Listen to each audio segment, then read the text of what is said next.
Halibut's one of those fishes that doesn't taste overly fishy.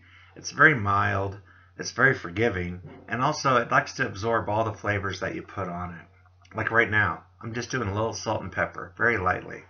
And then I'm going to coat it with Parmesan cheese. Normally I would get the shredded, but I didn't have any and I didn't feel like going to the store. So I'm using this and it turned out perfect either way. Now I did wash this off and then I patted it somewhat dry.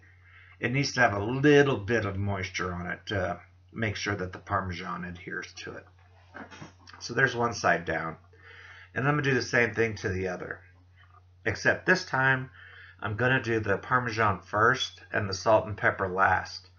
That way, the pepper will be visible and I'll know what side I cooked last. It's something simple and easy. That way you're not overcooking one side. You're going to see what I'm talking about here in just a minute. But that's it. How easy is this so far? So now I'm going to go over to the stove and to a very warm skillet. I put olive oil in there. And then I'm just going to put this, face down and you leave it alone.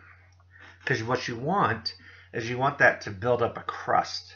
So the Parmesan turns into a crust on the bottom of it. And then again, like before, when we go to flip it, you want to do it quickly. You don't want to move that crust around. Now, I don't know if you can tell this or not, but I have stuff popping and cracking all over the place, making a big fat hairy mess. So I put my little splash guard on there. And then I'm going to turn the skillet around too, just to make sure even cooking. And that I don't have like one really dark side and one really light side. And you're going to cook this for about 3 minutes. And then, because it's a very large piece of halibut, I'm going to use 2. And you see how quick I got underneath that? And gave her a flip. And there we go. Now, leave it alone again. Cook it for about 2 minutes on top of the stove with your little guard on there. And then we're going to finish it off in the oven. It couldn't be any easier than this.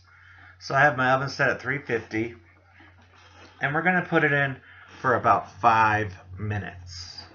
Anything longer than that and your fish may come out a little overcooked and dry. But wait until you see this magic. Booyah! Here it is. I removed it and I put it on a stone just for presentation. Isn't that pretty? It was super good, y'all. I hope you try it. Have a great day.